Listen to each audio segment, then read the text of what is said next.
go to current slide. Okay. Any question on anything we've done so far? Okay. We're in Chapter 4, higher order differential equations, 4.3, homogeneous or homogeneous linear equations with constant coefficients. And on page 139, example 5, sort of near the middle of the page, finding rational roots, which I think we started talking about last time. So here's, if there are no questions, here's our differential equation. 3y triple prime plus 5y double prime plus 10y prime minus 4y is equal to 0. Sorry. Oh, man. All right, make sure I copied it right. Where do we begin? All right. With our assumption, I always like to do this, y equal e to the mx. So I'll remember what my m's are. And what are your m's here? 3m cubed, 5m squared, 10m. Goodness, the brain's not working well today. I've been putting superscripts everywhere, so let's do it. 10m minus 4 equals 0. All right. Now, what do you do with a cubic equation? First thing I always do, since there are 4 terms, see if grouping might be beneficial. I don't see how it will be. Okay? I don't see how anything can come out of that by trying to group certain terms together. So give up on that. Now, I think I mentioned before, what's the next method we use to try to find our zeros? Okay, that it's called the rational zeros test. Remember how that goes? Or did we talk about it? See, I'm doing it in my pre-calculus algebra class right now, so I can't remember which other classes I've done it with too. P over Q. Did we do that? Or do you just remember it? Yeah, okay. Yeah, that's what it is, rational zero test. Rational means ratio of P over Q, where P is what? Oh, this is a messy equal sign. Don't get too much into it. It's not. It's P are all the possible factors of your constant term. Okay? And that would be plus or minus 1, the 2, and plus or minus 4. That's it for that one. How about your Q, all the possible factors of your leading coefficient? What would that be? 1 and 3. Okay. So those are, the theory is this is all your possible rational zeros for that polynomial. That's it. You can't have any rational zeros on that. You can have irrational zeros, as many of them as you want. You can have complex zeros with imaginary parts, as many as you want. But these will be your only possibilities for rational zeros. Now, what they usually suggest you do next, and that's what I like to do too, is write down what they are now. Now, most of the time, they're going to say write them in increasing order of their appearance. I like to go and get my integers done first. So put each of the ones on top over the plus or minus 1, and that gives us plus or minus 1, plus or minus 2, and plus or minus 4. Those are going to be the easiest to deal with. Now put them over your denominator, your other one, okay? And that will be plus or minus 1/3, plus or minus 2/3, and plus or minus 4/3. Okay. Now a little bit of a timeout here, just a reminder. What's the maximum number of zeros we're going to get out of this? The maximum exponent, 3. Okay, so once you get 3, you stop. Okay? Stop completely. We don't need any more. Okay. Now, what would you guess would be the easiest one to test first? 1. Okay. And here's how you do 1. You just plug it in, and all the m's are 1. So you have 3 plus 5 plus 10 minus 4. Is that going to be a 0? No way. All right. So 1's out. Let's now go to minus 1.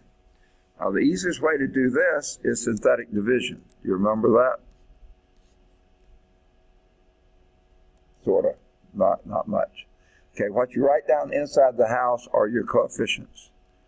3, 5, 10, and minus 4. Now, I always do this silly little thing because I'm doing it mostly for my pre-calculus students. I say, count the number of you have here. It's got to be 1 more than your maximum exponent. Otherwise, you're missing a term and you have to interject a 0 there. Okay? Because you have to account for every term. We had all our terms. Everything's fine.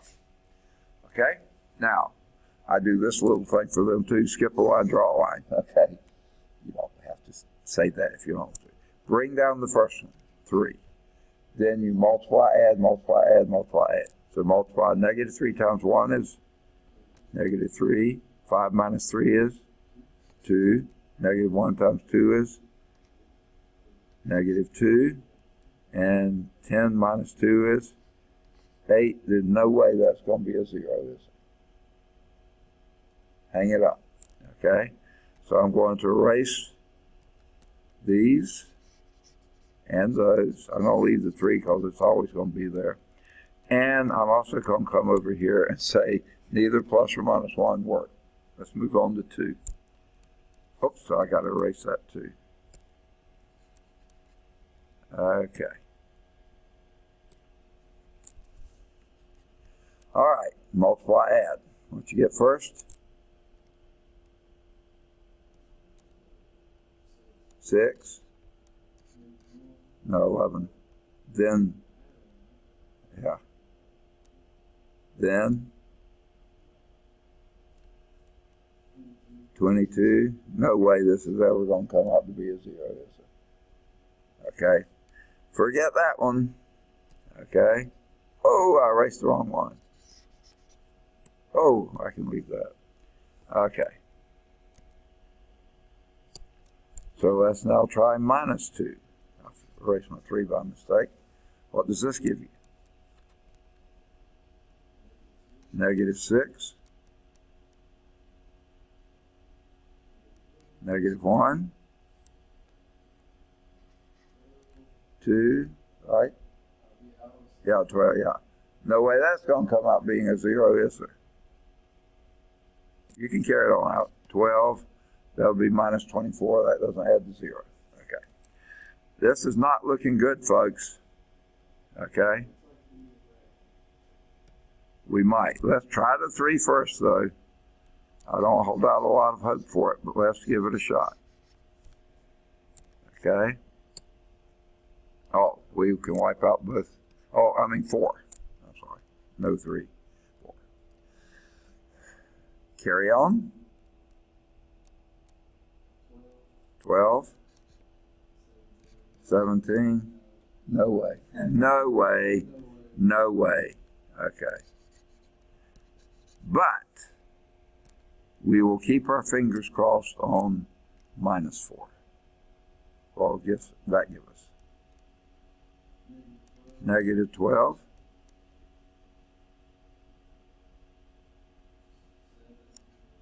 Negative what? 17. Whoa. This isn't looking good, is it? Well, it's just negative 7, but it's still No, negative 7. Sorry, my brain's not working. Negative 7. That would be a 28. Yeah. Yeah, that's not going to happen.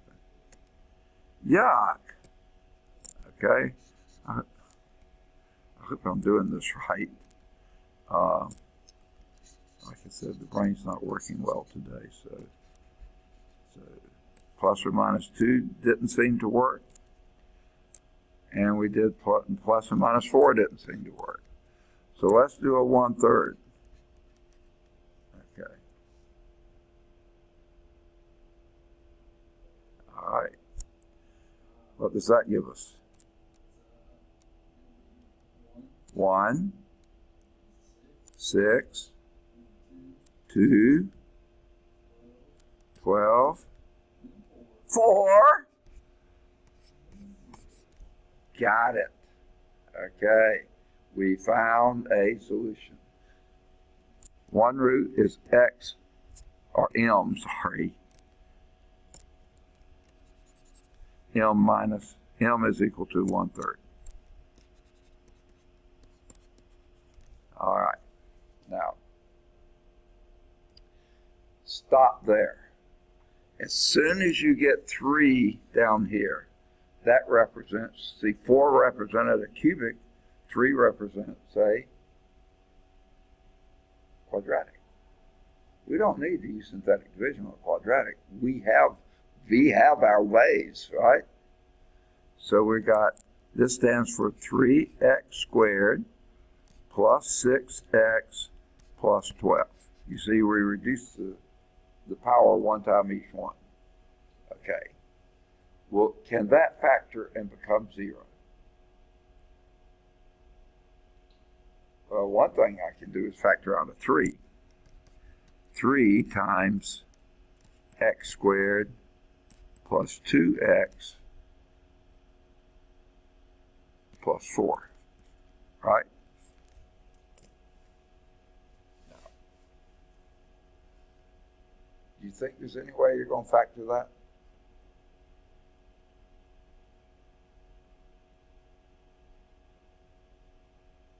Please say no. No. So the factoring doesn't work. What do we turn to? Quadratic formula, exactly. Oh, I'm so sorry.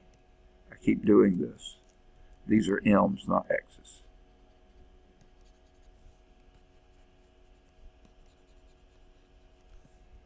Okay, let me put the m's in their place. It's m squared, 6m, m squared, 2m. Okay. Oh. So how does quadratic formula go? M is equal to,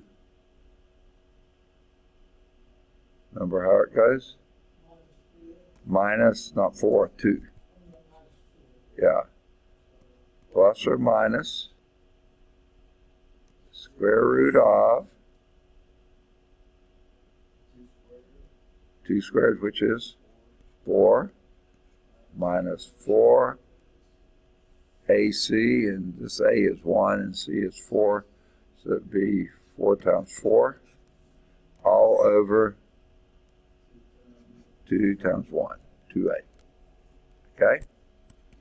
So this we have minus 2 plus or minus the square root of 4 minus 16, which is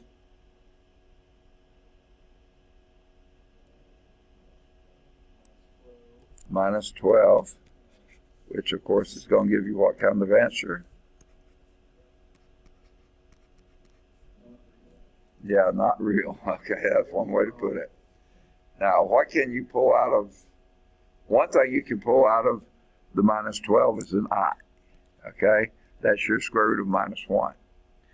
But is there anything else you can pull out of the 12, as in a perfect square?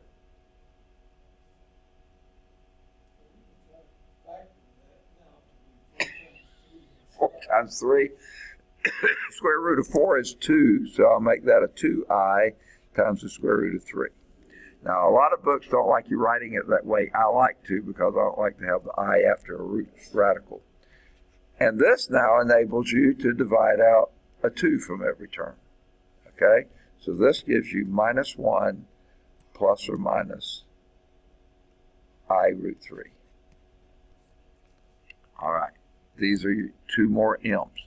Your m's always show up if you have Complex roots, they always show up in conjugate pairs, which is what we've got here. Okay? Now, what would be your solutions now that you know that much?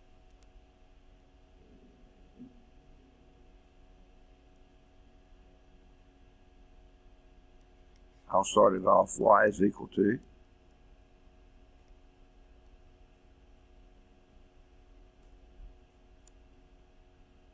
I'll even do the next one, C1.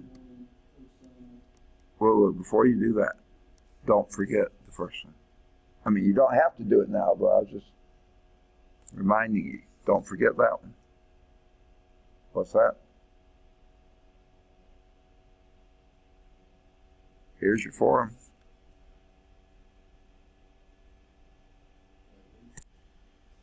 You put for M right up there. C1 e to the 1/3 x, or x over 3, yeah. I'm just a little lazy. I'm going to write it as simple as I can. So that's the first one, your root. Now let's do your other two that you're so anxious to get to. C2, wait, there's something before the C2, isn't there? Say again? Okay, wait just a second, I've got it. Everything's so slow here. Okay. What were you saying? No, not an X yet. But you do have, remember, your alpha.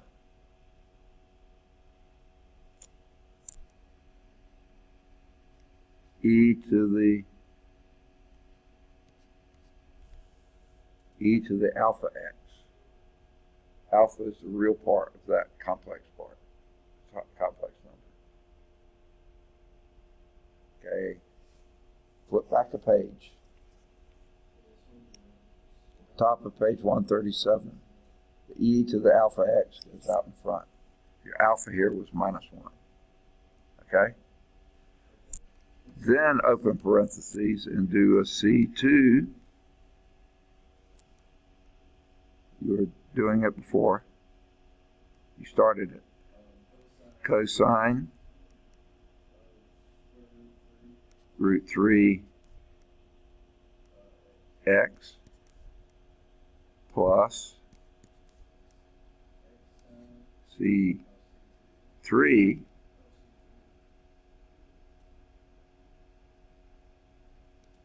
came out of Euler stuff. No, just sine. Sine of √3 x. See, sine and cosine are always orthogonal. Okay, so you have no problem with them being linearly dependent. So this first arbitrary coefficient goes with the first root. This is, you could write it in both of those, which is easier to pull it out. And then this arbitrary coefficient goes with the cosine and the sine. And with these, the only time you would need an x in these is if this thing right here is raised to the second or the third or the fourth power. Then you would have, the x in there. Okay, let's see how we did. Y is equal to C1 e to the x over 3. I can't believe I even write it the same way they do. Plus e to the minus x, sorry about that. Open parentheses, C2 cosine square root of 3x plus sine C3 sine √3x. All right.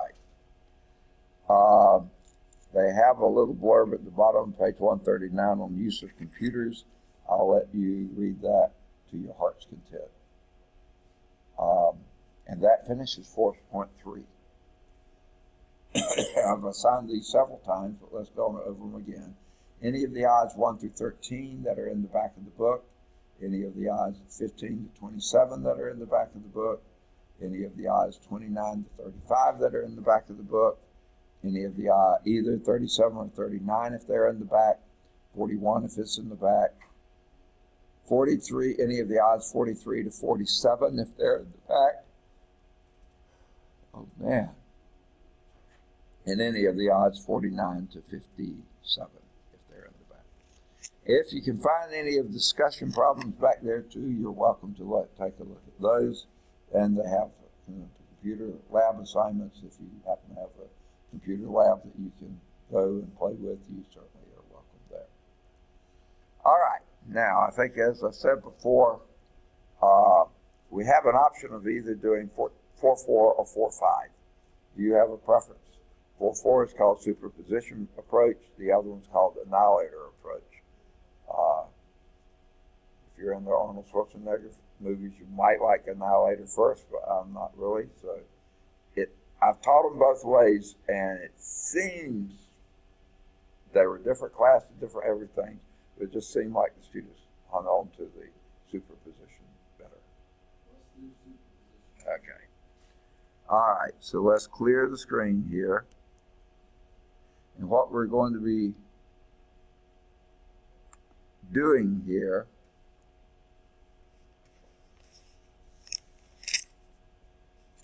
is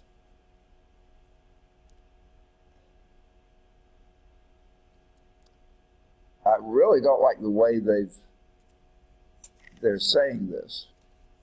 Basically what we're doing, 4.3 was homogeneous. 4.4 and 5 are your non-homogeneous. In other words, those that have something on the right-hand side, some function of x on the right. And then in that, you do the undetermined coefficients to solve that.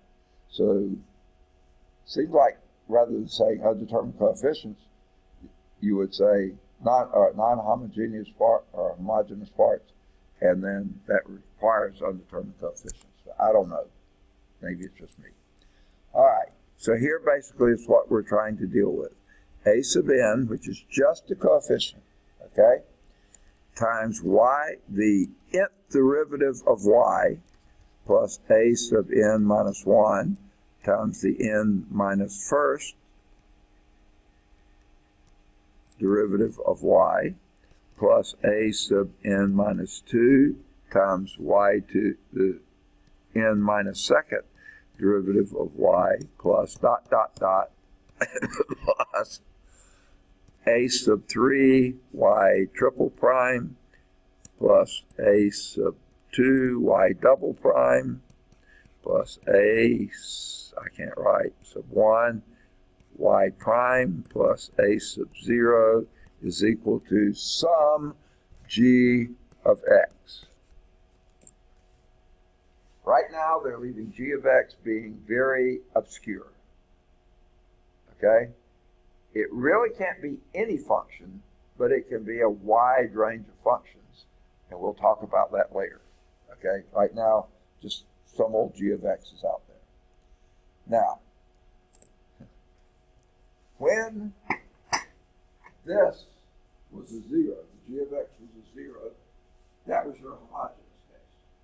And what you came up with a general solution. You came up with an auxiliary equation, factored that, did whatever it takes to get your answers there, basically using rational zeros tests and other things like this.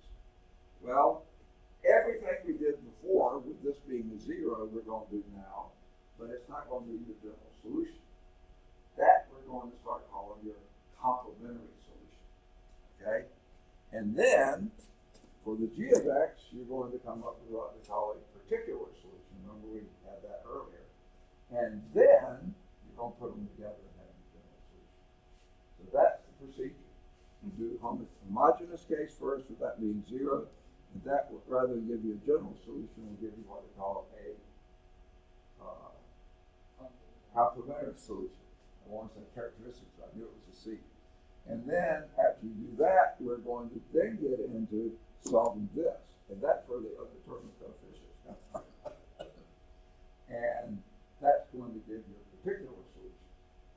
The complementary solutions are going to have your arbitrary coefficients. Your particular solutions will not. They will just be solutions. Okay?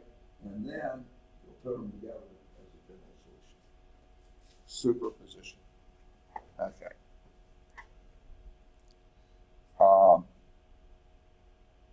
So we're starting with that g equals 0.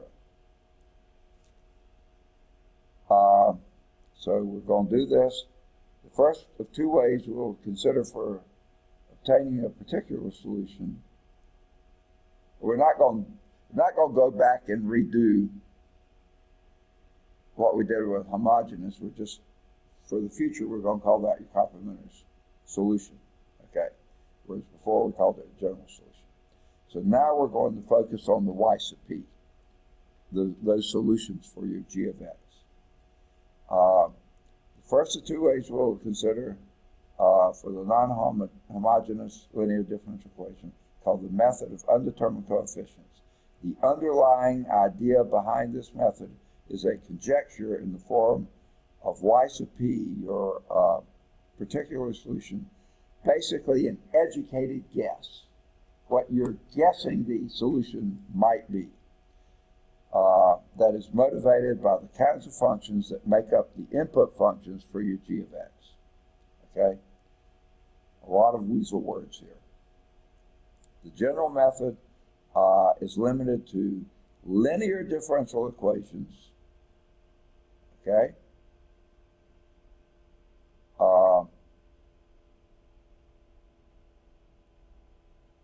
Now these are your g of x. When g of x,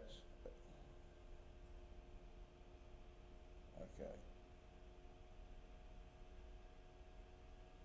All right. They're sort of mixing up some things here. The general method is limited to linear differential equations like this equation we've got written here, where the a's, all those a's, are constants. Just like we did in the last section. We didn't consider them being functions. We consider them all constants. So nothing new there. We're going to treat them all as if they're constants. Okay? Now, the difference here, the second bullet here, this is a difference. G of x, we're going to first allow g of x. Here are the possibilities. G of x can be a constant. Okay? That is a really fairly simple case. Well, they say a constant k. So you don't confuse them with your c constants, okay? It can be a polynomial function.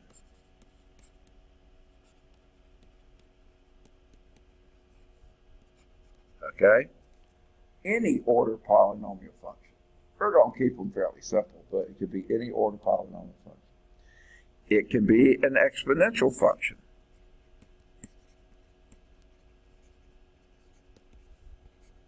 Okay? And we're used to those. We like those a lot. They have a lot of fine characteristics.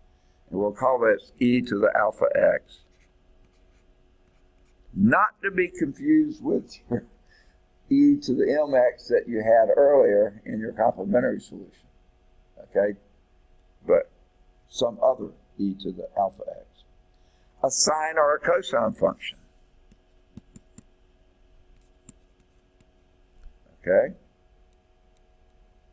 And we'll say sine of, and why they still use beta and cosine beta, I wish they'd have picked something else, because I'm used to beta being the thing that we have with our complex roots with imaginary parts, okay? Or finite sums and products of those functions. So you could have a sum of a constant, a polynomial. Guess what? A constant is part of a polynomial, because a polynomial always get in with plus k. So that's sort of redundant there. But it can be polynomials added to or subtracted from exponential functions, added or subtracted from cosine functions, and then you could have sines or cosines. And then you could have, not just finite sums, products also. You could have polynomials times sines and cosines or times exponentials. So there's just a whole bunch of junk you could do. Okay?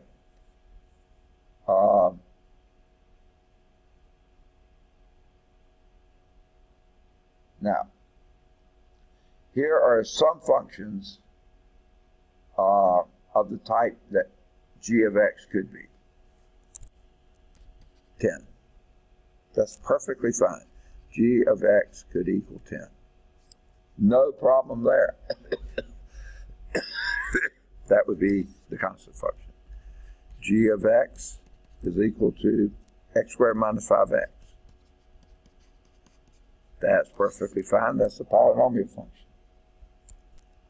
You could have g of x equal to 15x minus 6 plus 8 e to the minus x.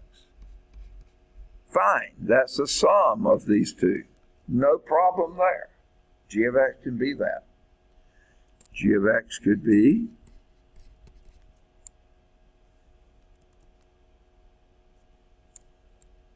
sine 3x minus 5x cosine of 2x. Okay? No problem there. Now what's that? That's the sum of two of these, but one of those is a product of two of those. Okay? So that's fine. Any combinations of sums or products of those functions. Perfectly fine. I want to say no sweat, but there may be sweat, but it'll be perfectly fine. Okay? And how about this one?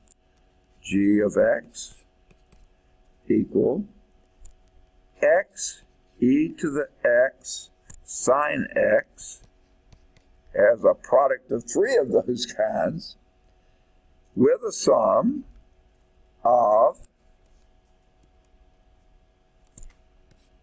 a polynomial 3x squared minus 1 times an exponential. I don't need the second parentheses. Can't get my pen back. There it goes. E to the minus 4x. Oh boy. This is a product of three kinds, a polynomial, an exponential, and a sine, added to some with a product of a polynomial and an exponential. Fine. We can handle it, right? Rosy derivative, we can do it. All right.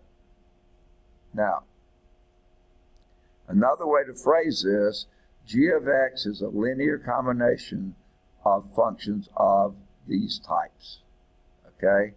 Polynomial functions, exponential functions, polynomial times exponential functions, polynomial times exponential times sine functions, polynomial times exponential times cosine functions. I mean, any linear combination of any of those would be fine. Okay? I'm not sure they listen wrong. But, now, here's a couple of caveats there. Your polynomial function, remember, n's cannot be what? For a polynomial function, your n cannot be what? Negative? Fractions or decimals? Yeah. Only positive integers. Well, 0. That's fine. But, not that. So you can't have a 1 over x, or 7 over x cubed, or x to the 2/3 power. Those are not going to work for g. That will mess up everything. You cannot use those functions in this section for both of those. Okay? Not allowed. Here are a few others that you cannot allow. Okay? These are g of x's cannot equal log x. Like I said a minute ago, 1 over x or anything over x. Not even your other trig functions. Tangent x, out of the picture. Or inverse functions, like inverse sine of x. Only sines and cosines, not inverse sines or inverse cosines. Okay? So on. So any other kind of functions other than linear combinations of those functions, you can't do. So the sets of functions that consist of constants, polynomials, exponentials, sines, cosines, has a remarkable property that the derivatives of their sums and products are again the sums and products of the constants, polynomials, exponentials, sines, and cosines. See, your derivative of log is going to be a 1 over x, not allowed. Derivative of 1 over x is going to be negative 1 over x squared, not allowed, you know. Derivative of tangent secant, not allowed, okay? No, secant squared, sorry. Not allowed, okay? And derivatives of inverse sines, who knows or cares what they are, but they're got square roots in them and denominators, you know, and all sorts of things, not allowed, okay?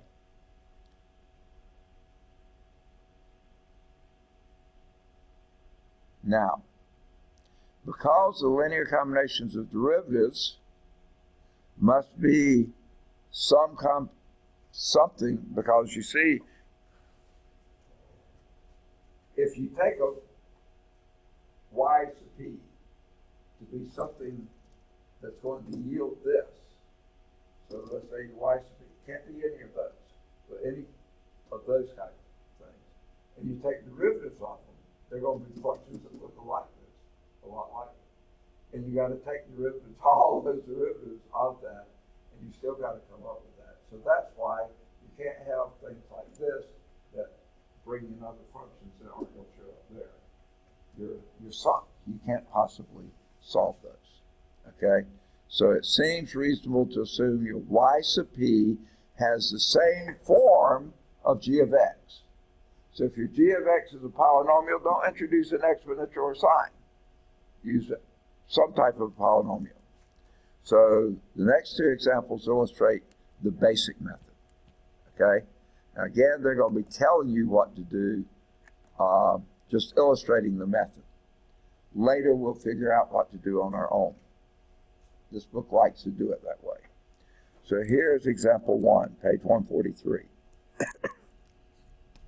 Y double prime plus 4, I can't write, y prime minus 2y is equal to 2x squared minus 3x plus 6. Okay? Now,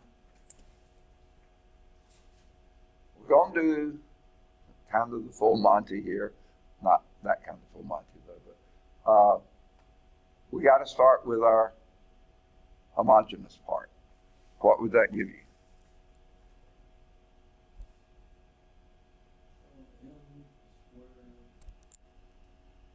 M squared minus 2, and we set that equal to 0. We're doing the homogeneous part with that is a 0. And I don't think we can do anything with that, can we? So what are we going to have to use? Okay, and what does that give us?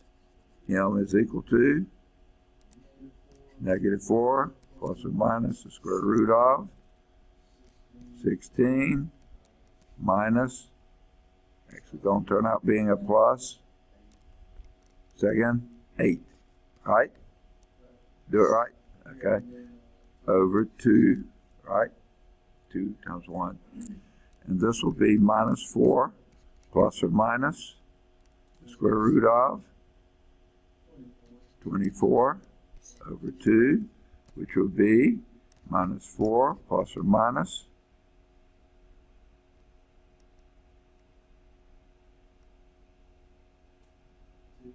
2 square root of 6 over 2, which would be negative 2. Okay.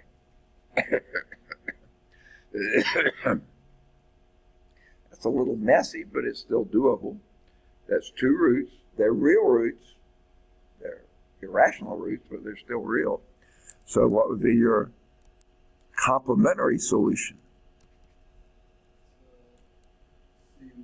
C1 negative 2 plus root 6 x plus C2 e to the minus 2 minus 6, root 6 x. Okay. And there are probably some ways you can write that a little bit better, but that's basically how they leave.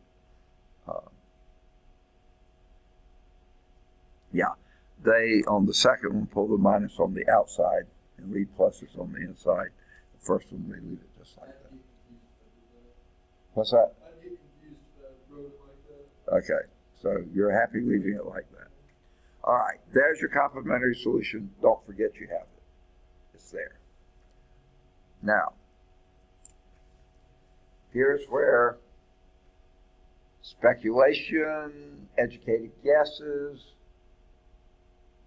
things like that work. Sort of trial and error, okay?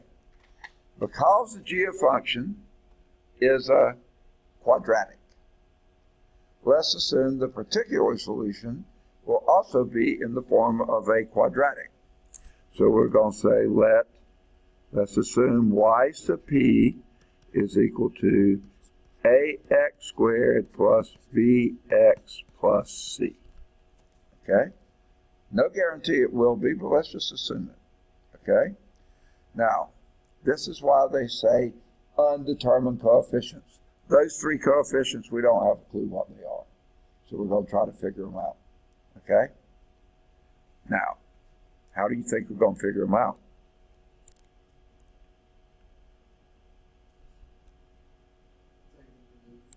Yeah, take a derivative. You're absolutely right. Y sub p prime is going to be 2 capital AX plus B. And double prime is equal to 2A. Done. Okay? Now let's take that and plug it back in the left-hand side and set it equal to the right-hand side. So your yp double prime is going to be 2A plus 4 times, okay, we'll write it out, 2AX plus B minus 2 times AX squared plus BX plus C. Okay? I don't have a lot of room, and we want that to be equal to this thing. Okay, I'll just do it that way. Okay? Now, I probably should do everything, write it out a little bit better. But because I am running sort of short of room, let's just look for our x squared term. There's the only x squared term on this side, isn't it? And what is that? Minus 2AX. So we know from here that minus 2A had better equal 2. So guess what A is? Negative 1. Hey, we found our first undetermined coefficient. A is equal to negative 1. All right. Well, all right. Let's do the gory work here. I'm going to do this side. We got 2A plus 8AX plus 4B minus 2AX squared minus 2BX minus 2C is equal to that stuff on the right, right? Okay, combine like terms. Let's start with the x squared. minus 2a x squared. Now let's do our x terms. Plus 8a minus 2b x. That's the 2, right? Right? Plus 2a plus 4b minus 2c is equal to that stuff, right? The g of x, the right-hand side. All right, now let's pair up the coefficients of your x squared term. The 2 has equal minus 2a. You see?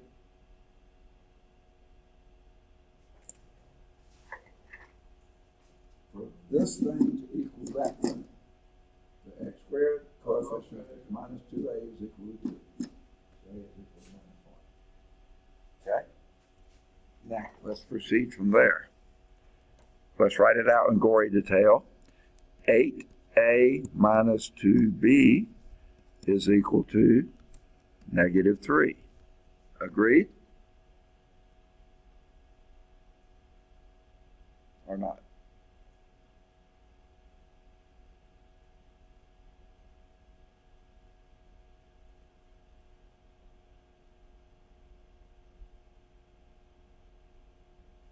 The x term, the linear term. Okay, you see it? 8a minus 2b has equal minus 3.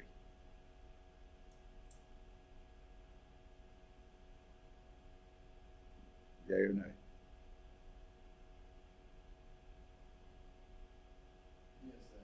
Okay. All right. Now, we already know what a is, though.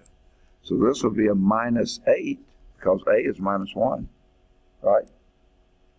So minus 8 minus 2b, or not to be, is equal to minus 3. Let's solve that for b. And what would that be? First step, solve for b.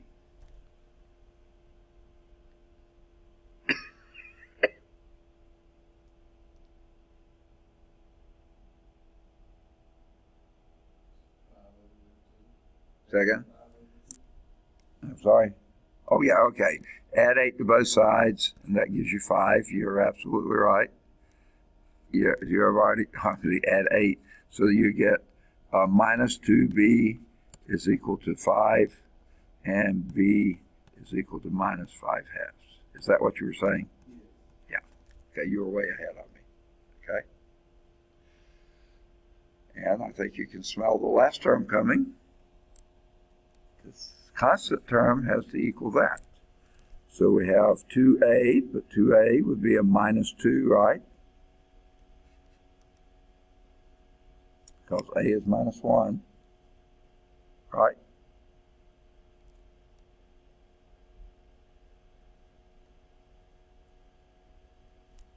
Okay, I'll write it out.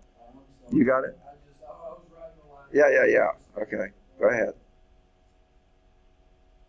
I know when you're ready. Okay? Let me spell it out here. So we got the last one, that 2a plus 4b minus 2c has to equal 6. Now, you know, before I do anything else, you already know a and b. So you're going to plug those in. But before I even do that, I'm going to divide everything on that equation by 2. Okay? So that would give me a plus 2b, or not to be, minus c is equal to 3. Okay, yeah. Okay, so then I'm going to correct what I was doing, because I was doing too fast. Okay, a is minus 1, B is minus 5 halves, so 2 times that would be a minus 5. Minus C is equal to 3. Agreed? So that would add 6 to both sides, and you get minus C is equal to 9. So C is equal to negative 9. Now, why they all came up negative, I don't know. But here's what you got your particular solution to be. Remember here, y sub p. So y sub p is equal to minus x squared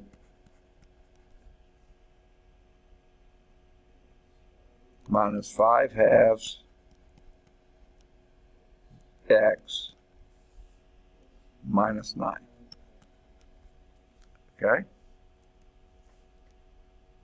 Now, I'm running rapidly out of room, so I'm going to erase some stuff. Hopefully it's nothing that's necessary.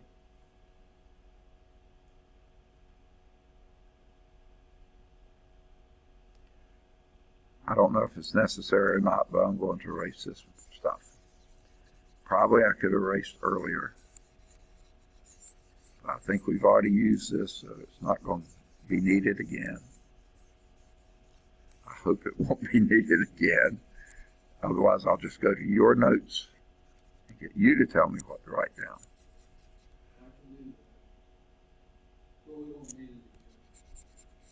Well, I don't want to erase too much.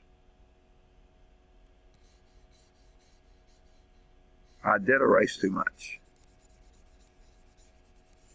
Yuck, I almost erased too much again. I'm going to stop after this line. Okay, and I've got to put back, yuck. You tell me what my complementary solution was. C1E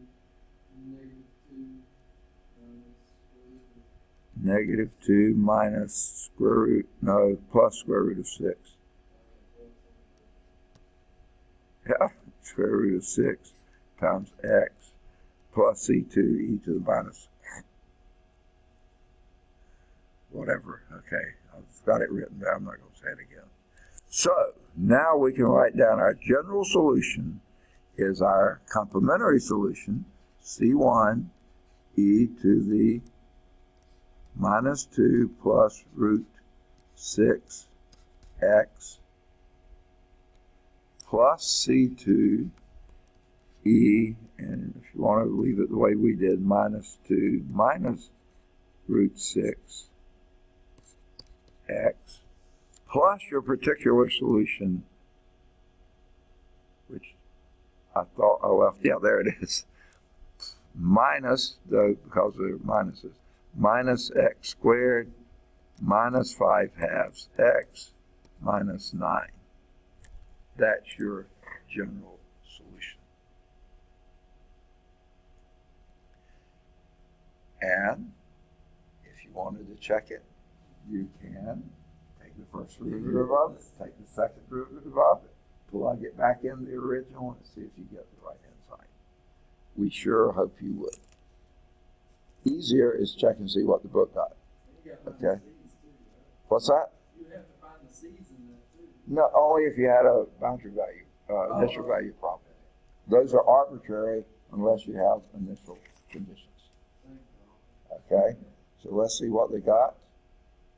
C1 e to the, they write it a different way, minus 2 minus root 6 x, that's in parentheses x, plus C1, C2, what doesn't matter, e to the minus 2 plus root 6x minus x squared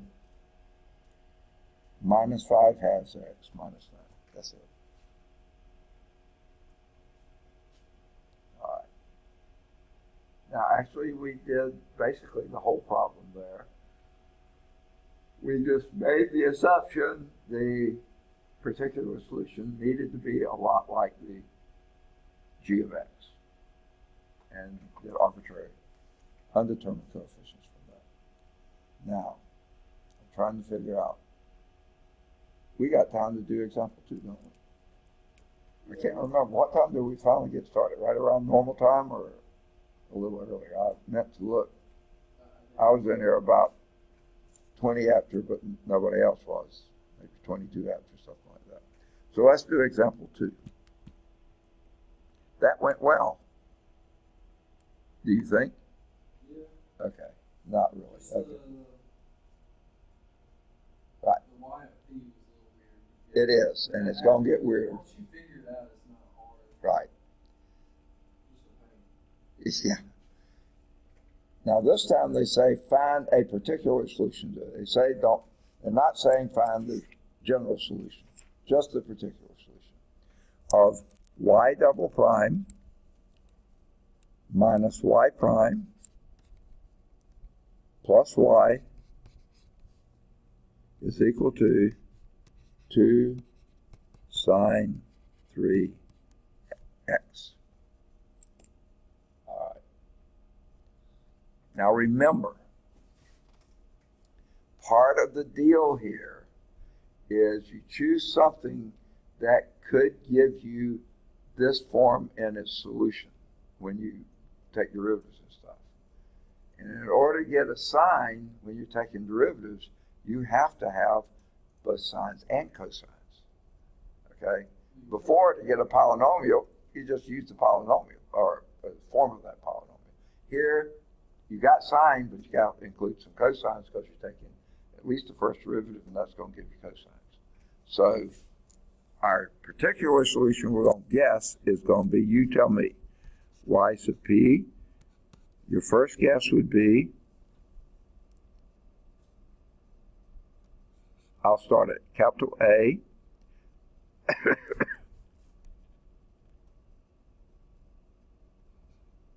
How about sine 3x?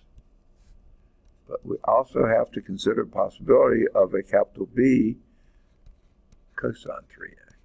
Now, there's no reason in the world to do any other argument than 3x's. X's won't work, 2x's won't work, 4x's won't work. There's no reason to even assume those. So keep them both in 3x's. We just leave the 2 out for right now? Yeah, that's going to come out in the wash, right? Later. Yeah, exactly. Okay. So what's the next step? And what would that be?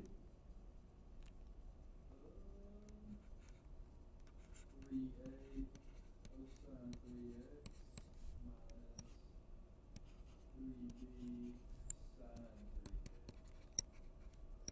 3x. Okay, and then what was next? Okay, and that would be?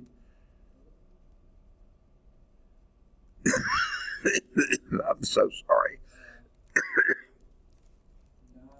How about negative?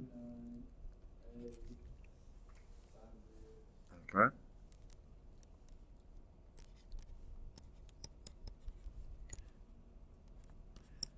Okay, next.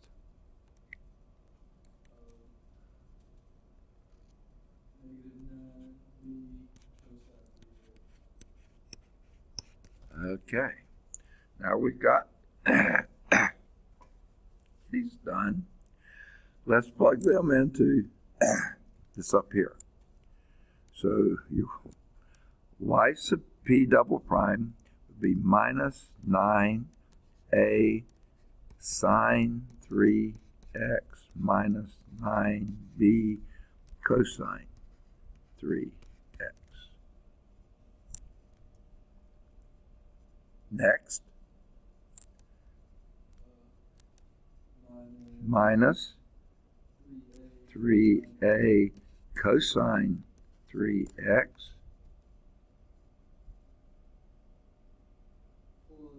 plus, say again? No. Don't forget your B part. Yeah, I mean your second part. Say again? Yeah, it's a plus though because it's a minus in front of the prime, so yeah, it makes a plus. I don't know what I said. Sine 3, right, okay. I can't hear, so I don't know what you said. Okay. Now we got the second term in. Now, this time it was pretty fortunate we didn't have any coefficients. If we did, you got to keep up with them too. But, well, you did have a coefficient -1. And then your last is Plus a sine 3x. Next, plus b cosine 3x. cosine 3x. And all that's supposed to equal 2 sine 3x. See, this is where we take care of the two. So what you reckon we're going to do first? We'll find out what we're gonna combine everything. Like get your A's. Okay. Your functions here are sines and cosines. So let's get the coefficients of those functions. The sine, and that sine, and that sine. Okay? So let's get all those coefficients. Minus 9a for that one, plus 3b for that one, plus a for that one, and that has to equal 2, because that's your sine 3x on this side, right? Agreed? Okay. We can do a little bit to that, like make it minus 8a plus 3b is equal to 2.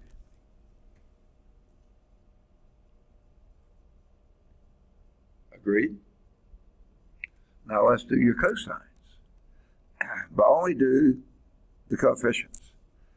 Minus 9b minus 3a plus b, and what it's got to equal? What's your cosine function on the other side? There isn't one, so that's going to be a 0. Okay? I don't know, man. 0. Yeah, it's going to be a 0. All right, and let's simplify that just a little bit. Minus 8b minus 3a is equal to 0. Correct? All right, now let's write these one over another, but get them in the same order. Minus 3a minus 8b is equal to 0. Now, I don't know if you remember how to do solving two equations, two unknown systems of equations. This is a messy one just because there aren't any multiples of coefficients that are handy here. So what we would have to do is one way, the way I like to do it, elimination by addition. Let's multiply the top equation by 8 and the bottom equation by 3, so we eliminate the b's. Remember that? Multiply the top equation by 8, that would give you a plus 24b. Multiply the second equation by 3, that would give you a minus 24b. Add them together and they go to 0. Okay. Then you have to deal with that stuff. Okay, so multiply this whole equation by 8 and this whole equation by 3. What does that give you? Minus 64a plus 24b is equal to 16. Agreed? And the bottom equation, negative 9a minus 24b is equal to 0. Add the two equations together, you eliminate the b's. So you get minus 73a is equal to 16. I really love this problem already. Guess what your a is? Negative. Yeah. One of my favorite numbers of all time. Okay? Do they really do this to you on the first one they give you? Yes, they did. All right. Now go back to either one of your original equations and plug that in. Why not the one just above here? Minus 8b minus 3 times a minus 16/73. That doesn't even come out nicely, is equal to 0. All right. That's a minus 8b plus 48/73 is equal to 0. Agreed? Or not? You could use either equation you wanted to. Either this equation or that equation. I chose this one called it 0 in it. Okay. Then plug in A equal negative 16/73. So I'll plug that in there. That gives you minus 8b minus 3 times that is plus 48/73 equals 0. Now what I'm going to do is add 8b to the other side because I don't like minus signs. Okay, that goes to 0. And now I'm going to divide both sides by 8. And 8 will go into 48 6 times. So you got b is equal to 6/73. So go back to your particular solution. Y sub p is equal to your negative 16/73 sine of 3x plus 6/73 times the cosine of 3x. Now we didn't mess with the complementary solution on this one. We only were dealing with the particular. We know how to do complementary. And let's see if that's what they got. They lead with the cosine. They like to do that for some reason. 6/73 cosine 3x minus 16/73 sine 3x. Perfect.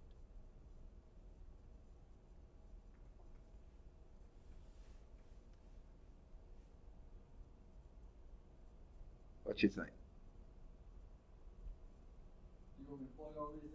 What's that? You want me to plug this in? If you want to, but you don't have to. Okay. Yeah. So I trust we got the right answer, but I don't mind plugging it in just to check. You can if you want to. In fact, if you do a homework exercise, maybe. I don't know. I look at the book and say, yep, they got it too, so I'm confident that we're okay. Oh, yeah, they did. Yeah. Now. I just started the problem the opposite way, which is fine. Yeah. Well, you see, they didn't ask for the total solution. They just asked for the particular. Yeah. All right. Now, I can't remember what time we started. You think we have time to do example 3? I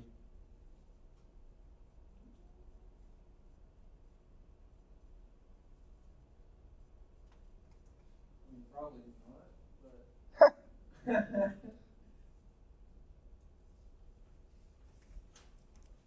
Well, because we're doing the whole thing this time, right? Yeah, we're doing the whole thing, and they got step 1, 2, and 3. Yeah. I mean, you're not doing well. You gotta go to another campus. I've got to go to the other campus. But I can't remember what time we started. It was pretty close to normal time, 3:30. What you think? I really don't know. I don't mind either way. Okay. What you say, Bill? I have nothing to say. Okay. All right. Let's see if we can get this one started. Okay.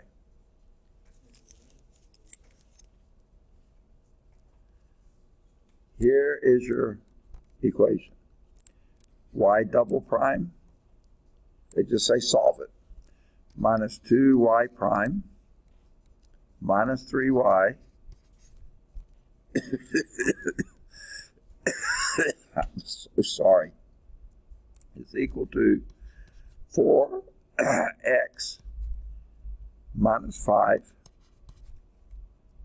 plus 6x e to the 2x. Okay. Now, where would you begin? Wait a minute, is that a 4x up there? 4x is the first thing on the right. Yeah. The Y C. Okay, let's do the homogeneous part. Okay. Which is M squared minus 2m minus 3 and that'll factor. That'll factor. Won't that be nice? So m minus 1, M minus 1 times m minus 3. somewhat. Minus 3. I don't think that'll work. Oh wait, Plus 3. Okay, will that work? No, I don't think so. Yeah, I think you got your signs backwards. But let me make sure. Yeah, I did. It's my bad. Okay. Now I think that will work, won't it? I was just so excited with I know, exactly. Yeah, you forgot how to factor. Okay. All right, yeah. So m squared minus 2m plus, minus 3. Got it. Okay. So what does that lead to? The Y sub C. Yeah, the complementary solution is C1. C1 e to the, Does it matter which one you do first? no, it doesn't at all. Negative 3x. No, it isn't. Because then this would produce m equal negative 1 and m equal positive 3. Oh, so I'm sorry. Yeah. 3x. Yeah, e to the 3x, that's fine. Okay. Plus C2. C2 E to the negative x. Okay, done. Complementary solution, not that bad. Which means the other one's solved. Yeah, it's going to be of some concern. Okay. Now here's the deal, folks. Okay. This part is polynomial. This part is somehow exponential. Okay. So, but it's got a polynomial multiplied by it. Okay. So let's do as if we had two completely separate particular solutions, and then we'll just add them together. We know what x, we can find out what x is. I don't think so. Maybe not. Yeah. Okay. So let's just do as if we only had the polynomial part.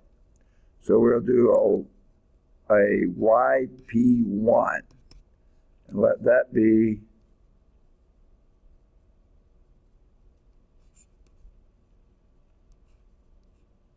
just the polynomial one. It's pretty simple, isn't it?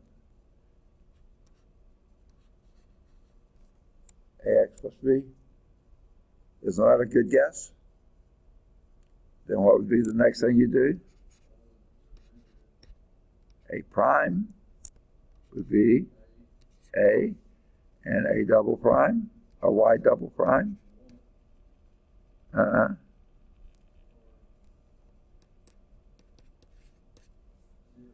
Yeah, derivative of a constant is 0. So this, Since we had such a easy. okay. So this part may be pretty straightforward. Let's plug it in. We get a minus 2a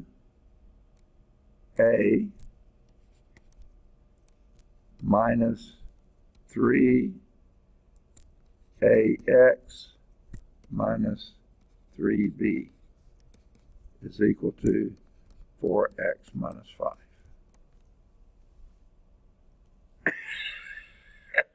Agreed or not?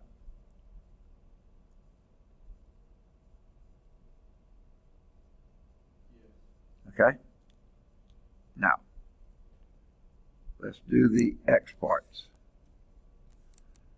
Minus 3a is equal to 4.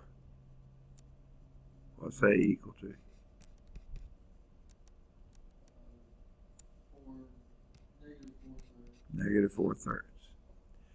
And the constant part, 2 parts on this side, 1 part on that side.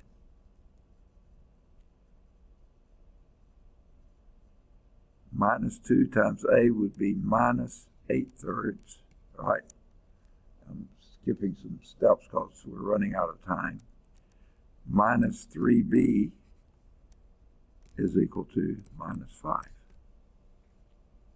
If you don't like all those minus signs, you could just multiply everything by 1, okay? Minus 1. Just so you don't have to mess with minus signs.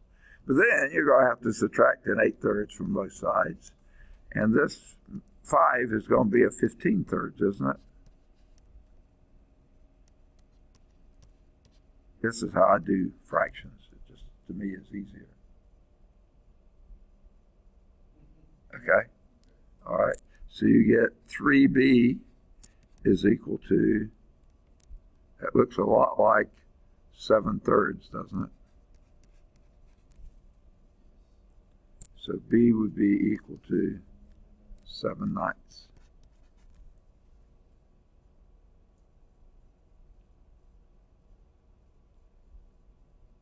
Wait a minute. I think I messed something up here.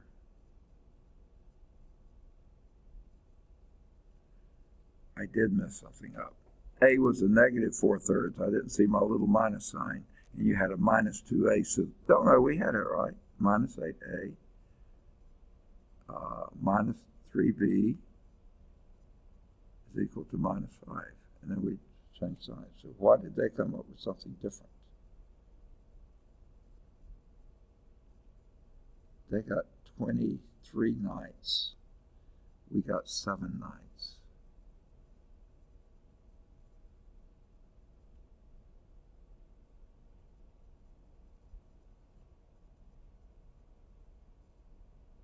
Oh, no.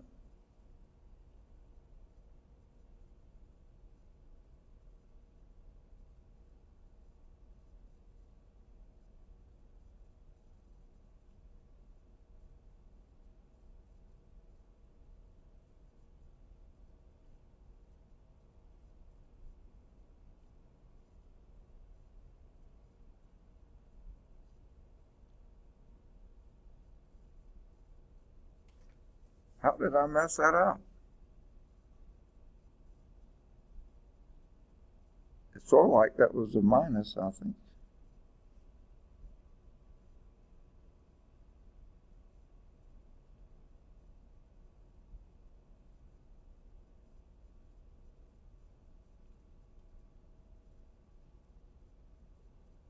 No, I did mess it up.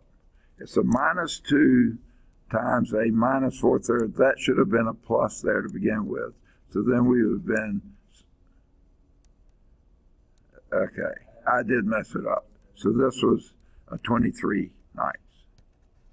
Okay, sorry about that. Okay, so go back and, add, so it's 23/9. Sorry about that. I wouldn't have changed all the signs in. All right, that's the first part. We haven't done the second part yet, and that's going to take a while. So we'll pick up here next time. Is that okay? And we're going to pick up with the YP2. Okay? On page 145.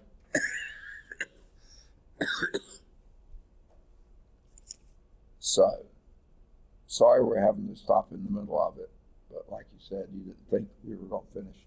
But since we got that far, this is a long section, I think you can start doing some of the odds 1 through, goodness gracious, 25. And if you can't do all those, stop, hang on. Especially it looks like some near the back, like, well, they may be somewhat difficult. So start working on those. And we'll mess with initial value problems later. Okay? I'm going to have to book it. Any questions?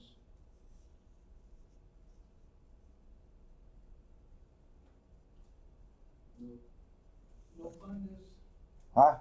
no Mondays. Oh, no Monday. That's sad, isn't it? Well, you're right, because I'll probably use mine. What's that? I'll probably use mine trying to do this. Yeah. Yeah, I'll be driving back from Georgia, so if y'all come, enjoy yourselves, okay? I won't be.